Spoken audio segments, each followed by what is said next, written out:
Bonsoir. L'avènement d'un nouveau Moyen-Orient.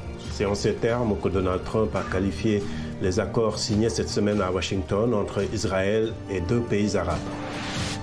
Les Émirats arabes unis et Bahreïn viennent s'ajouter à l'Égypte et à la Jordanie qui ont établi des relations diplomatiques avec Israël, respectivement en 1979 et 1994. Même si, lors de la cérémonie de signature, Bahreïn a appelé à une solution à deux États dans la résolution du conflit entre Israéliens et Palestiniens, ces derniers ont dénoncé ce qu'ils appellent un coup de poignard dans le dos de la part des pays arabes signataires.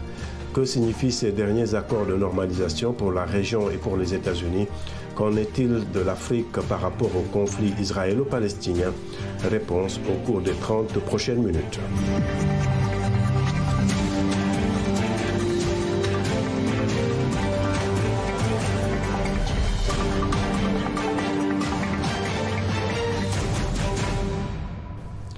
Ces accords de normalisation entre Israël et deux pays arabes, Bahreïn et les Émirats arabes unis, sont qualifiés d'historiques.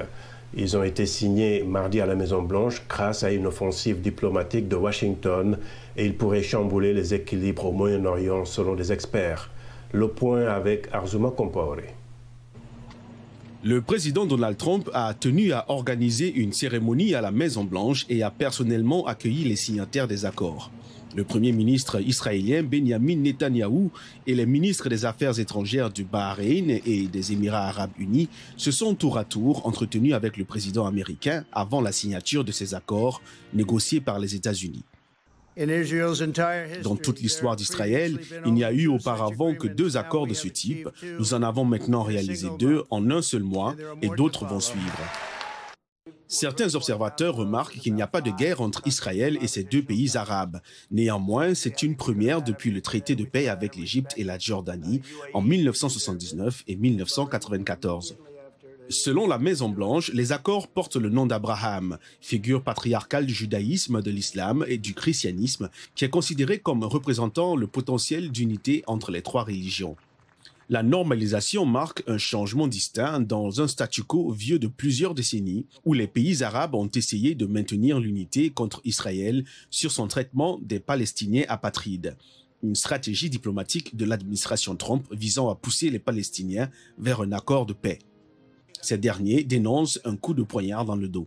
Notre message aujourd'hui est un message de colère aux dirigeants des Émirats arabes et de Bahreïn qui ont été normalisés avec l'occupation. Vous avez abandonné la cause palestinienne et la normalisation représente une trahison vis-à-vis du problème palestinien et de la nation. Mais pour le président américain, on pourra dire que c'est une porte arrière, mais j'appelle ça une porte intelligente, pas une porte arrière. Les Palestiniens ont manifesté mardi contre la cérémonie de signature des accords, tout en exhortant les autres pays arabes à ne pas participer aux célébrations. Mais le changement de ton dans la région semble déjà s'opérer. L'imam de la grande mosquée de la Mecque, l'un des principaux religieux saoudiens qui, dans le passé, avait plaidé la cause palestinienne dans ses sermons, a appelé les musulmans au cours de ce mois à éviter les émotions passionnées et l'enthousiasme ardent contre les Juifs. Par ailleurs, les quatre pays impliqués dans la signature de ces accords partagent une position commune envers l'Iran que Trump a soumis à une pression économique et diplomatique écrasante. Nous considérons cette intervention du régime sioniste dans la région comme dangereuse et nous soulignons que les pays qui s'engagent dans cette direction, c'est-à-dire les Émirats arabes unis et Bahreïn, doivent assumer la responsabilité de cette décision. Ces accords historiques sont donc une victoire pour Benjamin Netanyahou et donneront également à Israël et à ses deux nouveaux partenaires arabes une grande ouverture économique au moment même où ils cherchent à se reconstruire après le ralentissement international déclenché par la pandémie de coronavirus. Merci beaucoup Arzouma. Et maintenant pour le débat, nous avons deux invités. À Montréal, Jamal Abdullah, professeur invité à l'Université de Montréal, et à Tel Aviv, Eli Carmon, chercheur et analyste politique. Et je démarre avec vous, Eli, vous qui êtes sur place à Tel Aviv. Sur le plan diplomatique et économique, qu'est-ce que ces accords peuvent apporter à Israël? Bonjour. C'est un accord très important. De fait, ce sont deux accords, un avec les Émirats unis et l'autre avec le Bahreïn. Je crois que tout d'abord, c'est d'importance stratégique et politique, d'ailleurs pour les deux parties. Du point de vue d'Israël, le paradigme jusqu'à maintenant, c'était qu'il n'y a pas une possibilité d'une paix avec les pays arabes, ce qui reste du monde arabe, sans une solution, pas la dernière solution, mais quand même un accord entre les Palestiniens et les Israéliens. Et ça, c'est pour la première fois qu'on voit un changement dans la Ligue arabe, qui avait décidé un plan, c'est-à-dire le plan du roi Abdallah de l'Arabie saoudite en 2002, justement que les pays arabes sont prêts à la normalisation à condition qu'Israël et l'autorité palestinienne arrivent à un accord. Et ça, c'est un changement vraiment assez extraordinaire, je dirais même historique. C'est ça, du point de vue d'Israël, la chose la plus importante. Encore qu'on oublie qu'il y a eu deux accords très importants, peut-être plus importants que cet accord-là, avec l'Égypte en 1979 et avec la Jordanie en 1994. Donc c'est quand même, on peut les comparer, mais du point de vue quand même historique et stratégique, les deux premiers étaient plus importants. Mais on doit aussi voir le contexte régional, parce que dans le contexte régional, c'est une sorte de coalition contre l'hégémonie ou la tentative d'hégémonie régionale de l'Iran. D'accord. Si vous permettez, on pourra revenir sur cette question iranienne. Je voulais demander à Jamal Abdullah cette question. Tony Blair, l'ancien Premier ministre britannique, a déclaré que les pays arabes doivent envisager de nouvelles approches pour avoir la paix avec Israël. Et le président Trump parle de 5 pays potentiellement qui pourraient normaliser leurs relations avec Tel Aviv. Quels sont ces pays selon vous et qui pourraient suivre l'exemple des Émirats et de Bahreïn? Bien, bah écoutez, tout d'abord, merci de m'avoir invité, ravi d'être avec vous. Je pense que c'est assez tôt de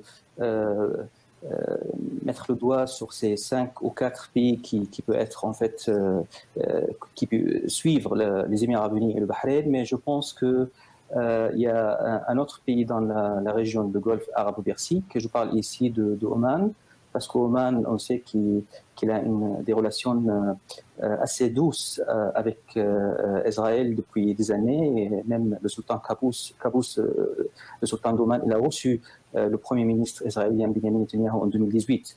Donc c'est très probable et possible que l'Oman, ça sera un de ces pays. Depuis quelque temps aussi, on parle d'un autre pays africain, c'est le Soudan.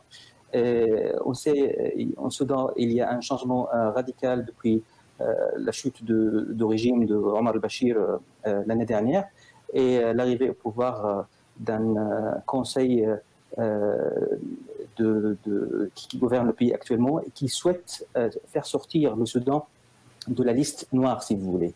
Donc c'est un autre pays. Il y a quelques discussions de Maroc. Je pense que le Maroc, il est assez loin. Le Maroc qui préside le comité Al-Quds. Tout à fait. Je pense que le Maroc, il est loin de signer un accord de paix ou un accord de normalisation avec Israël actuellement pour plusieurs raisons. Surtout, je pense, grâce à ou à cause de la pression de la rue ou la pression sociale au Maroc. Et comme vous avez mentionné, le Maroc préside, ou le roi du Maroc préside le comité de Al-Quds ou de Jérusalem depuis que l'organisation de coopération islamique a été créée en 1968. Donc je pense que le Maroc, ça peut être, mais peut-être un stage plus loin. Alors Elie, les Palestiniens parlent de coups de poignard dans le dos. Ces accords vont-ils faciliter ou compliquer la résolution du conflit israélo-palestinien? Je crois qu'au court terme, c'est un problème parce que l'autorité palestinienne d'abord, et surtout le président Abou Mazen, a décidé de lutter à toute force contre cet accord. Il a tenté même d'obtenir de la Ligue arabe une condamnation et il a échoué, ce qui aussi c'est un changement très important, très intéressant. Et donc, il faut peut-être attendre le passage d'Abou Mazen de la scène politique pour voir s'il y a d'autres dirigeants qui décident peut-être de changer de cours de point de vue stratégique dans les relations avec Israël. D'accord. Et vous, Jamal, quelle est votre lecture de la situation côté palestinien? C'est vrai que Bahreïn a réitéré son soutien à la solution des deux États hier, disons mardi, lors de la signature de l'accord. Et comment est-ce que les pays de la région doivent s'y prendre pour à la fois normaliser leurs relations avec Israël et soutenir la cause d'un État palestinien viable et indépendant? Bah écoutez, votre question est très intéressante. Et puis, avant de vous mettre en fait ma lecture, il est très important de souligner ici que la plupart des gens, ils parlent d'un accord de paix. Or, il n'y aura pas auparavant en fait un cas ou un statut de guerre entre les Émirats arabes unis et le Bahreïn d'une part et Israël d'autre part. Donc moi je dirais plutôt c'est un accord de normalisation de relations entre les deux parties. Ça c'est la première chose très importante. Deuxième chose plus importante aussi, moi peut-être je prends une autre vision si vous voulez pour mon analyse concernant les relations entre les Émirats et Israël et le Bahreïn et Israël. Je ne compare pas les deux accords qui étaient auparavant signés entre l'Égypte et la Jordanie avec Israël, avec ces nouvelles initiatives ou nouveaux accords de normalisation. Voilà. Où se trouve la différence selon vous? Voilà, la différence c'est qu'en fait, les Émirats, en fait, ils cherchent quelque chose beaucoup plus loin que normaliser les relations. Ça veut dire faire une sorte de coalition avec Israël pour faire une barrière, confronter son voisin, l'Iran. Je pense que l'Iran, pour Israël et pour les Émirats arabes unis, ainsi que pour d'autres pays du Golfe, elle présente un ennemi. Ce n'est pas que l'Iran, en fait, qui présente un ennemi. La Turquie aussi elle présente un ennemi pour les deux parties. Et le mouvement de l'islam politique, il présente un ennemi. Donc je pense ici, c'est ça le point commun entre Israël et les pays du Golfe. Pour répondre maintenant à votre question concernant comment le Bahreïn et les Émirats ils vont jouer le rôle de soutenir la cause palestinienne et à la fois faire un accord de normalisation avec l'État d'Israël, je pense qu'ils ont maintenant une nouvelle vision. C'est la nouvelle vision adoptée par ces pays, c'est la vision de l'administration Trump, ça veut dire le plan de paix proposé le 28 janvier dernier. Donc ces pays, ils ont adopté, en signant cet accord, cette vision. À partir de ça, ils vont aller plus loin pour mettre une sorte d'oppression sur les autorités palestiniennes afin qu'ils puissent montrer ou faire une sorte de discussion. Concession? Voilà, tout à fait, concession, tout à fait. Et vous, oui, allez-y, M. Je voudrais quand même souligner que les Palestiniens ont gagné le fait qu'il n'y a pas d'annexion. Le gouvernement de M. Netanyahu voulait annexer une grande partie de la Cisjordanie. Et à cause de cet accord de normalisation, et c'est une clause que les pardon? Tout à fait. Mais la question des deux États aussi, c'est une question cruciale. Comment est-ce qu'elle est perçue en Israël en ce moment, dans le contexte de ces accords? Mais il y a toujours les deux camps en Israël. Le camp qui soutient qu'il faut absolument avoir deux États, justement pour qu'il n'y ait pas une situation si vous voulez, comme en Syrie. On ne peut pas avoir un pays démocratique et stable tant qu'il y a l'occupation ou la résistance d'une partie de la population palestinienne. Donc je crois qu'il faut quand même souligner, comme je dis, le fait qu'il n'y a pas d'annexion à ce stade. Et je crois que les pays du Golfe auront la possibilité de faire pression sur Israël en cas de nécessité sur ce point. Et ça, je crois, pour les Palestiniens, c'est très important, même si à ce moment, ils font des manifestations très contre les pays du Golfe. Et je crois que la population, si on voit les manifestations dans la rue les dernières 2 journées, cela inclut la dernière nuit, pendant la signature des accords, il n'y a pas vraiment un mouvement populaire qui soutient le président Abou Mazen dans sa tentative de refuser complètement un accord avec les pays du Golfe. Jamal, l'Arabie Saoudite dans tout cela, peut-être beaucoup disent qu'une reconnaissance ou en tout cas un rétablissement de relations diplomatiques n'est pas imminent, mais on cite quand même l'Arabie Saoudite. Est-ce qu'après tout, il n'y a pas un sentiment d'abandon de la part des Palestiniens si on combine tout cela? Écoutez, l'Arabie Saoudite, c'est un pays central dans la région du Moyen-Orient, si vous voulez, et notamment dans le monde musulman. C'est à partir que les lieux saints, la Mecque et la Médine, se trouvent en Arabie Saoudite, donc c'est un pays très important pour tous les musulmans et les Arabes. Alors moi, je dirais que l'Arabie Saoudite, pour le moment, je ne pense pas qu'il va aller beaucoup plus loin et en signant un accord de normalisation avec Israël pour plusieurs raisons, et notamment que le roi Salman, le roi actuel de l'Arabie Saoudite, qui est assez âgé, il a 84 ans, et c'est lui-même en fait qui est aussi le président depuis plus d'un demi-siècle, 50 ans, de toutes les comités relatifs à Jérusalem et à la mosquée d'Al-Aqsa en Arabie Saoudite. Depuis qu'il était le gouverneur de la capitale, à Riyad, avant qu'il soit prince héritier et après par la suite un roi, c'est lui qui prend en charge la question palestinienne en Arabie Saoudite. Donc c'est possible que s'il y a un changement en Arabie Saoudite au niveau du pouvoir, ça veut dire si MBS, Mohammed bin Salman, le prince héritier, arrive au pouvoir dans quelque temps, c'est possible que l'équilibre ici change, ou la décision change.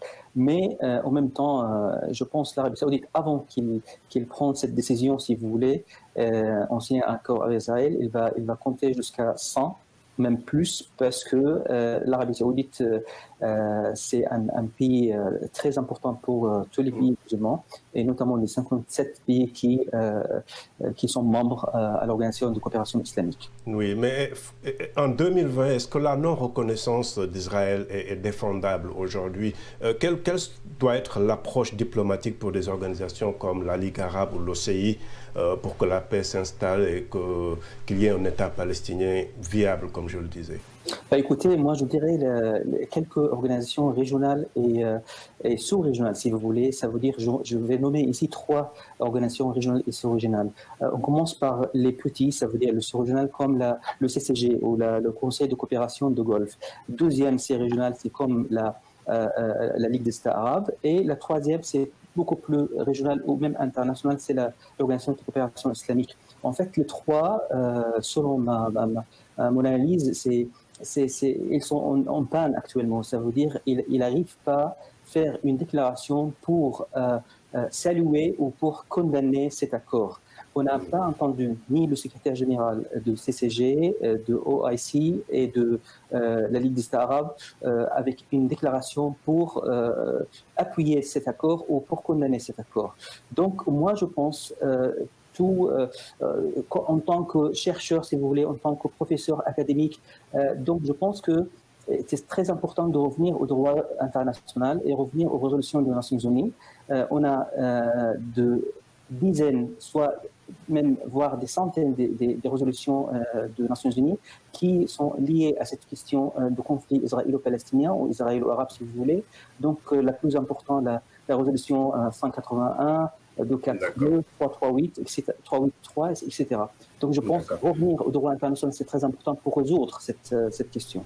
D'accord. Alors, nous avons des réactions de téléspectateurs sur la page Facebook de VOA Afrique. On a Alphonse Mbouaki à Kinshasa, en République démocratique du Congo. Il écrit « D'autres pays arabes vont suivre, cela donnera la paix à Israël et l'Iran se retrouvera isolé probablement ».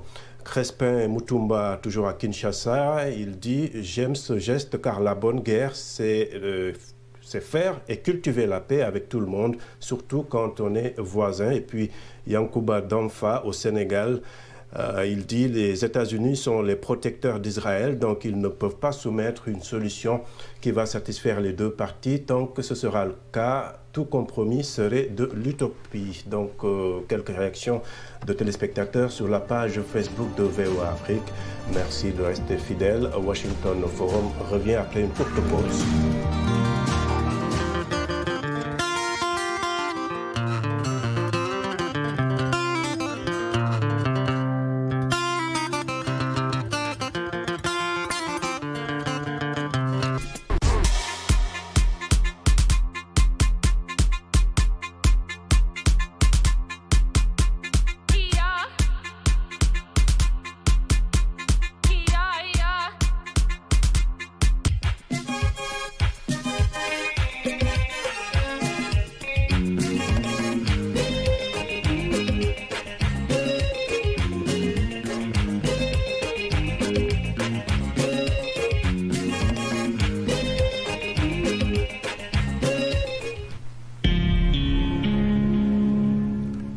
Heureux de vous retrouver pour la seconde partie de Washington Forum. Israël a intensifié ses efforts diplomatiques en Afrique ces dernières années. Les relations diplomatiques avec le Tchad ont été rétablies en 2019 et lors de la récente visite d'une délégation tchadienne à Tel Aviv, les deux parties ont discuté de la possibilité d'ouvrir des missions diplomatiques. Comment les Tchadiens voient les relations Tchad-Israël? André Kodmajingar a posé la question à quelques habitants de N'Djamena. Le réchauffement des liens diplomatiques entre le Tchad et Israël, en tant que citoyen tchadien, je salue cela. Parce que Israël est un pays qui a beaucoup de compétences dans le domaine militaire et dans le domaine de coopération. Et surtout quand on veut faire la paix, on veut assurer la stabilité par rapport aux menaces militaires ou bien aux menaces de terrorisme, l'information est très capitale dans le domaine de la sécurité. Et dans ce domaine, je sais qu'Israël est très bien qualifié. Déjà sur le plan économique, j'ai un doute fort, parce que vous savez, en 2017, le Tchad c'était 29 milliards de dollars du PIB contre 317 milliards de dollars de PIB pour Israël, pour l'État hébreu. Donc vous voyez déjà qu'on n'a rien, n'est-ce pas, à chercher là-bas. D'autant plus que le Tchad n'a rien à proposer à qui que ce soit, moins c'est encore à Israël. Donc sur le plan économique, c'est quand même un problème. Bon, on met l'agriculture devant, mais l'agriculture, je pense, c'est juste la forêt qui cache, ou bien c'est l'arbre qui cache la forêt. C'est vrai que le Tchad est sur le front en train de combattre le terrorisme. Et cet accord vient donc booster ses efforts. Sur le plan économique également, le Tchad est en train d'amorcer son développement et il a besoin des différents accords, des différents appuis venant des pays amis pour ainsi donc l'aider à se développer.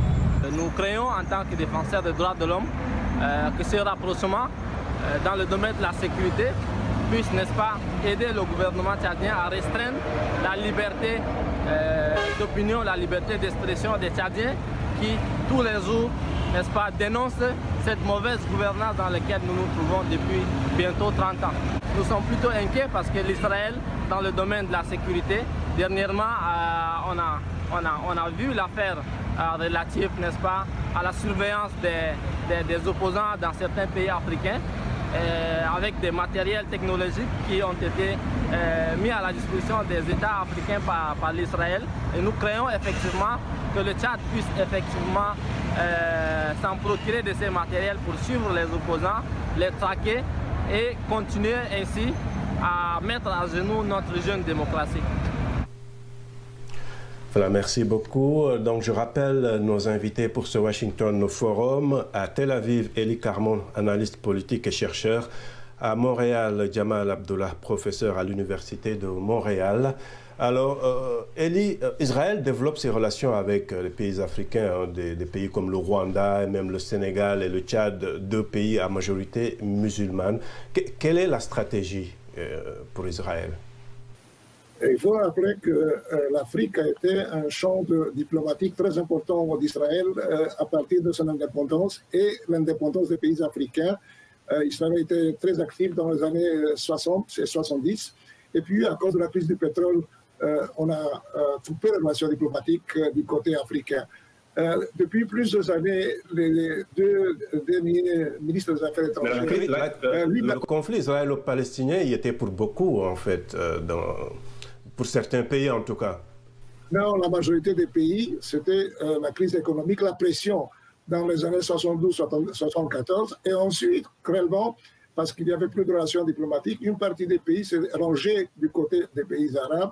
Et surtout, il y avait des pays à majorité musulmane. Et c'était plus facile de faire une propagande, disons, anti-israélienne. Mais justement, beaucoup d'Africains n'ont pas oublié cette coopération avec Israël. Et pendant les dernières 7-8 années, il y a une nouvelle stratégie d'Israël de revenir en Afrique, surtout pour des raisons politiques, mais aussi économiques. Et on a vu que même des pays comme, musulmans comme le Tchad sont en bonne relation. Maintenant, on parle même du Soudan. Et je crois que cette stratégie a réussi finalement. On a vu les visites du Premier ministre Benjamin Netanyahu en Afrique de l'Est, avec des rencontres à haut niveau avec plusieurs présidents africains. Et je crois que justement ce qui se passe dans le Golfe influera sur des pays comme, pas seulement le Soudan, je ne sais pas maintenant, comme le Mali, peut-être le Niger, pour avoir des relations directes avec Israël. Le Tchad, c'est un cas très important parce que le Tchad est aussi un des pays les plus actifs dans la lutte contre l'extrémisme djihadiste, surtout le Boko Haram et des groupes de Al-Qaïda du Maghreb dans le Sahel. D'accord. Alors Jamal, le bloc africain est très important au sein de l'Organisation de la coopération islamique et c'est un bloc qui a des relations économiques et confessionnelles très fortes avec l'Arabie saoudite notamment et d'autres pays du Golfe. Comment ces développements qu'on a vus cette semaine à Washington peuvent influer sur les décisions de ces pays africains de renforcer également leurs liens avec Israël? Et si c'est le cas, est-ce que cela se fait au détriment de la cause palestinienne? Bien, écoutez, comme j'ai mentionné tout à l'heure, effectivement, en fait, ces pays africains qui font partie de l'Organisation de coopération islamique, ils sont en lien très fort, notamment avec l'Arabie saoudite. D'ailleurs, l'Arabie saoudite, c'est le pays hôte de siège social de cette organisation de coopération islamique. Donc, en fait, je pense que l'Arabie saoudite ici, elle peut jouer un rôle très important, si vous voulez. Si l'Arabie saoudite décide d'appuyer dans le sens que les Émirats unis et le Bahreïn ont pris, donc l'Arabie saoudite, elle peut en fait mettre la pression sur certains pays africains pour faire une sorte de coopération avec Israël dans l'avenir. Mais si elle ne souhaite pas, elle peut faire une pression pour arrêter toutes sortes de rapprochements entre ces pays et Israël. Et je donne un exemple très simple, et c'est quelque chose qui était passé, et je m'arrête ici si vous voulez, afin que vous puissiez continuer à poser vos questions. On se rappelle, en fait, en 2017, ça veut dire il y a presque 3 ans, le 5 juin 2017, 3 pays de Golfe, dont l'Arabie saoudite et les Émirats unis et le Bahreïn, ont coupé leur lien avec leur voisin, le Qatar, le petit pays de Golfe, le Qatar. Alors, on a bien constaté qu'à l'époque, Adel Al-Jubeir, le ministre des Affaires étrangères saoudien, il a fait une sorte de voyage, si vous voulez, visite dans certains pays d'Afrique, et il a mis une sorte de pression sur ces pays pour appuyer l'Arabie saoudite et ses alliés et couper les liens avec le Qatar. Et même dans quelques journaux, on a lu que l'Arabie saoudite elle a utilisé la carte de le pèlerinage et les visas de pèlerinage pour tirer ces pays. Donc je pense que l'Arabie saoudite elle peut vraiment jouer une carte très important au niveau de la religion et même au niveau des investissements économiques. D'accord. En tout cas, nous aurons certainement l'occasion d'y revenir. Nous arrivons au terme de ce Washington Forum. Merci à mes invités et à vous qui nous avez suivis. Je remercie les télépartenaires sur le continent. Vous pouvez retrouver cette émission sur notre site internet et sur la page Facebook de VOA Afrique. Je remercie toute l'équipe technique. À très bientôt. Au revoir.